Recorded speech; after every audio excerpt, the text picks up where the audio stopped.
Te sorprendiste de que te diera la palabra. Presidenta, Federico Lamont, así Luis Anón, 1530. Dado que en la primera imagen de los paisanos, ellos decían, consulta a tu senador, no es el senador estatal, es el senador federal, y México tiene la oportunidad de consultar, y usted los conoce, a los 3 senadores de ascendencia mexicana, Catherine Cortés Masto de Nevada, Alex Padilla de California y Ben Luján de Nuevo México.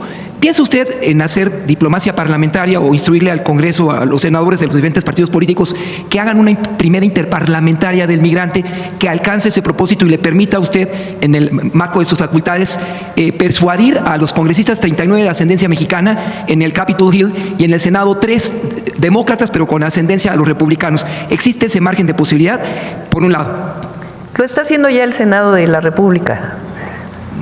Todos los partidos políticos, no por instrucción mía, sino por iniciativa de las y los senadores, de juntarse todos para ir a platicar con distintos senadores de los Estados Unidos, en un diálogo abierto, normal, que se puede dar, de por qué el impuesto a las remesas pues no es una buena medida. Entonces ya lo están haciendo con distintos senadores y también pues hablando por teléfono e informando. Y va un equipo la próxima semana para poder hacerlo. También lo está haciendo nuestro embajador de México en Estados Unidos, hablando con senadores, con el propio Departamento de Estado. Y yo se lo planteé a nuestro embajador cuando vino a entregar sus cartas credenciales y tuvimos una plática. Le dije al embajador de los Estados Unidos en México, pues que nos preocupaba mucho el impuesto a las remesas. Él pues también nos dijo que lo que pudiera él ayudar, que con gusto lo podría hacer para poder mejorar pues esta situación. Entonces se está trabajando y nuestros paisanos allá, este llamado que se hace pues es a que envíen su carta a su senador. Entonces, si son estadounidenses, muchos tienen, recuerden que la mayoría ya de los 39 millones o 40 millones de mexicanas y mexicanos que viven en Estados Unidos tienen doble nacionalidad, la mayoría. Muchos de ellos son nietos de migrantes, o sea, ya son tercera generación. Ya nacieron, sus padres ya nacieron en Estados Unidos y ellos ya nacieron en Estados Unidos, pero han elegido también tener la nacionalidad mexicana, entonces tienen doble nacionalidad. Y ellas y ellos pues votan en Estados Unidos. Entonces ellos pues están haciendo esta campaña para que le escriban a los senadores para decirles no estamos de acuerdo con el impuesto a las remesas. La segunda pregunta sería para el maestro Diego Prieto. A propósito, maestro, de los esfuerzos que realizó la doctora Gutiérrez Müller cuando en el marco del 5º centenario de la conquista viajó a Italia y Francia para solicitar en condición de préstamo algunas piezas arqueológicas para ese importante año de México. ¿Por qué no, en lugar de préstamo, por qué no solicitar y dar continuidad a ese trabajo, maestro, pidiendo al gobierno de Francia y pidiendo al gobierno de Italia, como al de Austria, el regreso, a pesar de la dificultad, del penacho de Moctezuma? Adelante. Sí, muy buenos días. Miren, en estricto sentido no se puede pedir prestado lo que es nuestro. Si un libro es mío, pues no te lo pido prestado. En todo caso, pues que me lo devuelvas o que me lo dejes ver. Lo que ocurrió en el año 2021 es que, en principio, los países saben que todo elemento del patrimonio mexicano queremos que nos lo regresen, pero tampoco vamos a estar generando conflictos con países que son nuestros hermanos, nuestros amigos, por todo. Entonces, en el 21 se optó por crear una figura que ya está en el reglamento de la Ley Federal sobre Monumentos, que se llama traslado temporal. Con la autorización del presidente, en este caso de la presidenta, se puede solicitar que un bien del patrimonio mexicano, en tanto se logra su recuperación definitiva, se pueda trasladar temporalmente con fines de difusión, con fines académicos, con fines de investigación y regresar. Y en el 21 vinieron varias piezas de Francia, de Italia, de Estados Unidos, de Alemania, que se trasladaron temporalmente. Algunas no logramos ni siquiera que se nos autorizara el traslado temporal porque las leyes de los países pues son complejas. Sin embargo, pues también en ese momento se solicitó la devolución de este patrimonio. No se logró en todos los casos, en otros se logró el traslado temporal, y hace poco la presidenta y José Alfonso Suárez del Real platicaban cómo se ha reactivado una solicitud que ahora hacen suya diputados de Francia y algunas otras instancias amigas en Francia para recuperar 2 códices, de los cuales habló perfectamente José Alfonso, que es el Códice Borbónico y el Códice Azcatitlán. En este caso esperamos que prosperen estas relaciones. El propio presidente Macron ha sido favorable a analizar este caso y siendo en el caso del códice un bien que pertenece a la Asamblea Nacional de Francia, pues tendrán la última palabra los diputados y diputadas de ese país. Sobre el penacho de Moctezuma hubo una petición expresa de devolución. Estuvo la doctora Gutiérrez Müller con las autoridades de ese museo y ellos se negaron. Ellos aducen como argumento para su no devolución el que el traslado puede afectarlo. Y efectivamente puede afectarlo. Sin embargo, sería interesante que en principio accedieran a su devolución y luego vemos si se traslada, no se traslada, si le afecta, no le afecta, como lo que ocurrió con el panel Maya que pudimos recuperar en Chicago. Es nuestro ya. Que esté un tiempo en los Estados Unidos no es problema, porque hay muchos mexicanos. Chicago es la segunda ciudad con más mexicanos de los Estados Unidos, pero el caso del penacho, pues simplemente ha habido una negación y pues nosotros respetamos, insisto, no se trata de generar una situación de ruptura diplomática, porque eso supondría que estaríamos en pleito con países que en realidad, como lo vieron en el video y en las láminas, están dispuestos a colaborar, pero tienen disposiciones legales que en un momento dado les pueden obstaculizar una devolución. Gracias, presidente.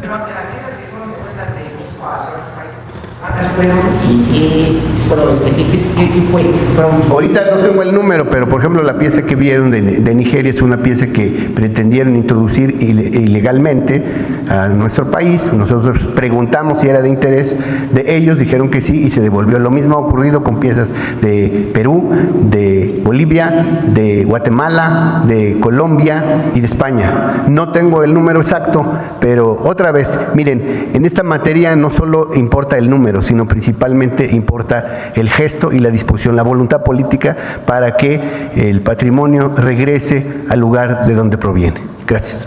Finalmente, Presidenta, ante la posibilidad que los restos de Porfirio Díaz que permanecen inexplicablemente en Montparnasse, en París, pudieran regresar a México, tanto para usted como para el maestro, ¿usted cómo se plantea en ese Ahora te lo dejo a ti, Diego.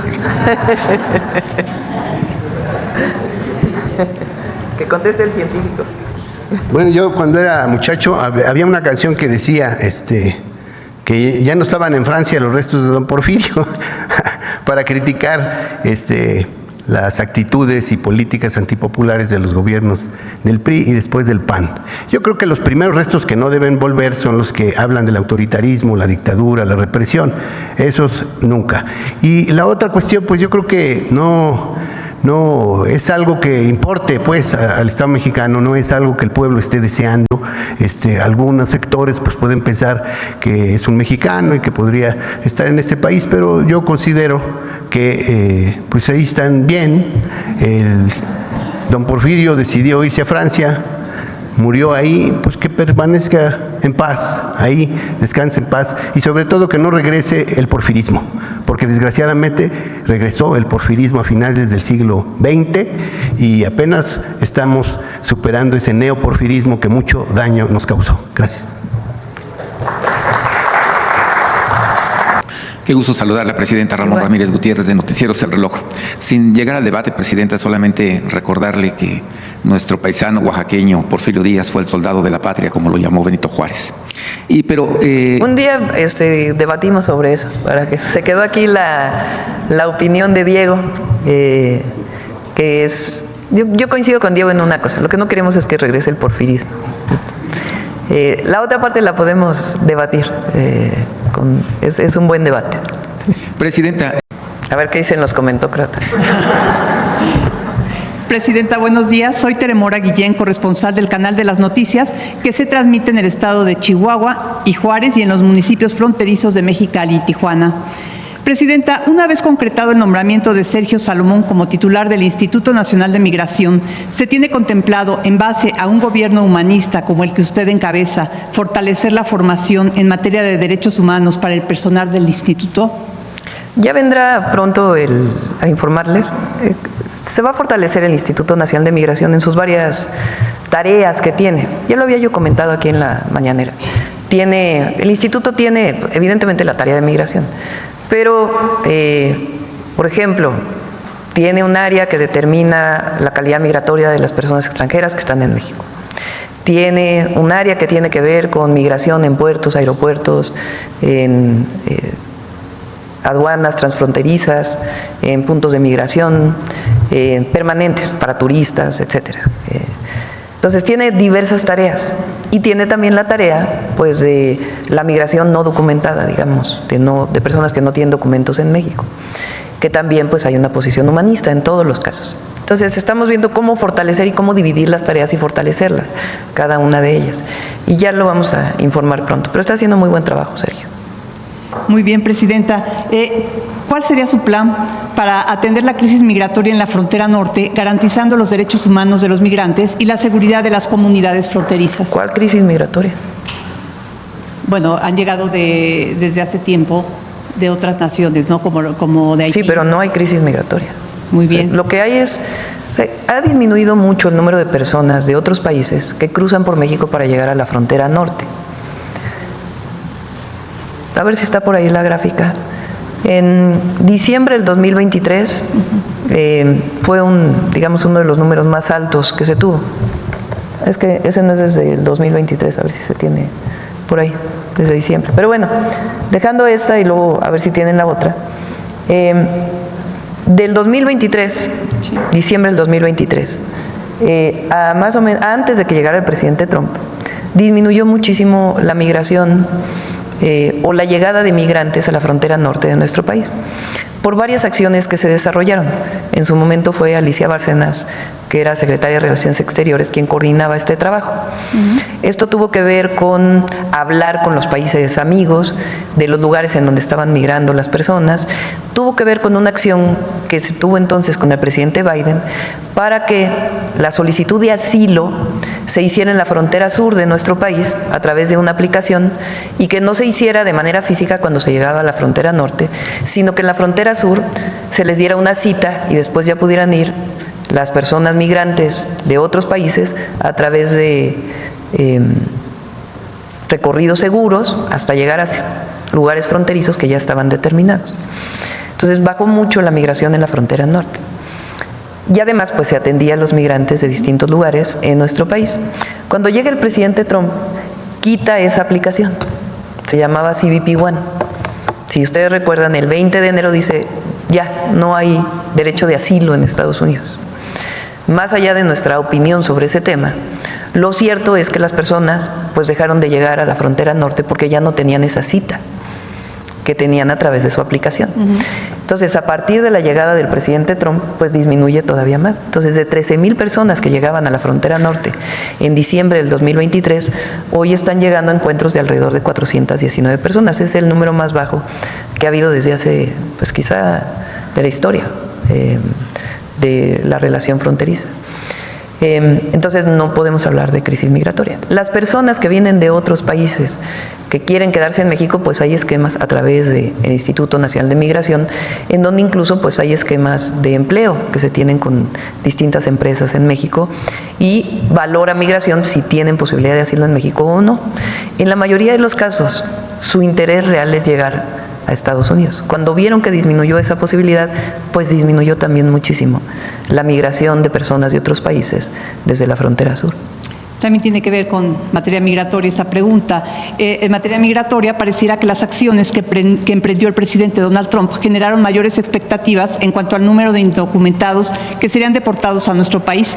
¿Qué resultados han dado las acciones que desde el mes de febrero instrumentaron la Secretaría de Gobernación y el INAMI?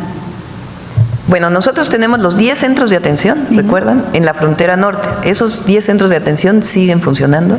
Ha llegado mucho menos personas de las que en algún momento se esperó que iban a llegar, pero ahí tienen acceso a todos los programas de bienestar, a quedarse, a comer, a asearse, y de ahí se les apoya para que regresen a su lugar de origen, incluso con empleo. Y además, si lo solicitan, se les da una tarjeta paisano que tiene 2,000 pesos para sus gastos de traslado. Entonces, Entonces, están funcionando los 10 centros. Además, la mayor parte de las repatriaciones las hace hoy Estados Unidos en aviones de Estados Unidos, que llegan principalmente a Tabasco y a Tapachula. Ahí hay otros centros de atención. Entonces, llegan nuestros paisanos a Villahermosa, y también al AIFA, al Aeropuerto Internacional Felipe Ángeles. Llegan ahí se les atiende de igual manera y se les dan las posibilidades para poder, tienen primero su carta de repatriación y a partir de ahí pues ya pueden acceder pues a varios servicios que les estamos brindando. No sé si, a ver, Rosa Isela les puede enviar esa gráfica, si no, se las enseñamos el lunes, con gusto. Muchas gracias, Presidenta. Y por último, ha trascendido en medios una carta enviada a usted y a la gobernadora de Chihuahua, María Eugenia Campos, mediante la cual el párroco de Huachochi, Enrique Ursúa Romero, lanzó una llamada para que se frene la violencia que tiene en vilo a la población. El religioso refiere a enfrentamientos el pasado 15 de mayo y destaca que el alcalde de Huachochi, José Miguel Yáñez, ha solicitado apoyo de autoridades, tanto estatales como federales, y la respuesta ha sido que no se cuenta con elementos. ¿Cuál es su opinión al respecto, Presidenta? Bueno, no creo que... Vamos a revisar, pero el municipio al que fui recientemente, en Guadalupe y Calvo, ahí hay apoyo de la Guardia Nacional y si se requiere más, pues se va a brindar más. Y vamos a ver en Huachochi para ver pues qué se requiere para poder apoyar siempre. Muchas gracias. Ahí, por cierto, quedamos. Nos ha sido muy complicado. La Sierra Tarahumara tiene muchísimas comunidades muy aisladas, muy pequeñitas.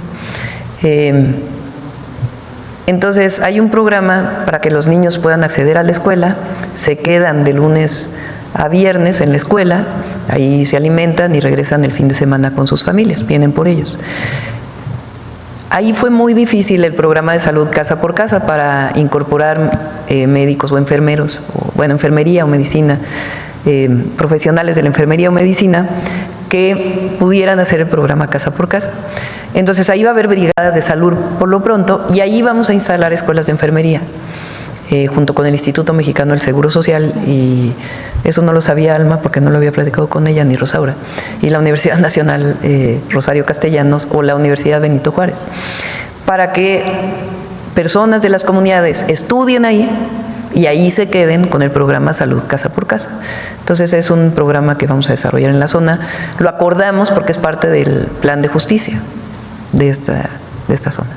Muchas gracias, Presidenta.